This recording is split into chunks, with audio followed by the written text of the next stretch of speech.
जय S वैदिक शेतकरी मित्रो, प्रश्न तुमचे उत्तर आमचे या सदरामध्ये आपलं स्वागत आहे। समाधान मळवई या शेतकऱ्याने तक्रार केली आहे मित्रांनो, 14,000 रुपये खर्च करून मला कांद्यामध्ये काडीचाही फरक पडलेला नाही एस वैदिकमुळे। मित्रहो, असं होऊ शकतं। असं का झालं हे पहिलं समजून घ्या। कांदा हे कंदमुळ आहे आणि कंदमुळ ही त्यांचं पोषण हे 100% मातीवर अवलंबून असतं। जेव्हा एस वैदिकच्या माध्यमातून आपण कांदा पीक घेतो किंवा कुठलंही कंदमुळ घेतो तेव्हा मातीची सुपीकता ही कमीत कमी 0.8 ते 9 या सेंद्रिय कर्बाच्या टक्केवारीपर्यंत असणं गरजेचं आहे।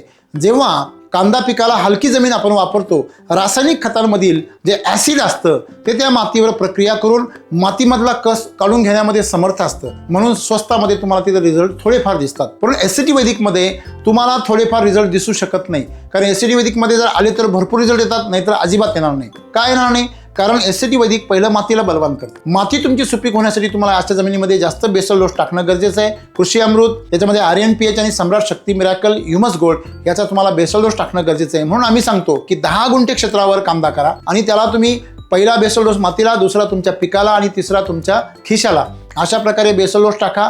पहिला रिझल्ट येईपर्यंत तुम्ही वापर करत राहा आणि एकदा तुम्हाला पहिला रिझल्ट आला की त्यानंतर तुम्हाला तुमची माती सुपीक करून मिळेल आणि तुम्हाला इथून पुढे कधीही कुठल्याच पिकाला तुम्हाला जास्त खर्च येणार नाही आणि उत्पन्नही तुमचं भरपूर निघेल।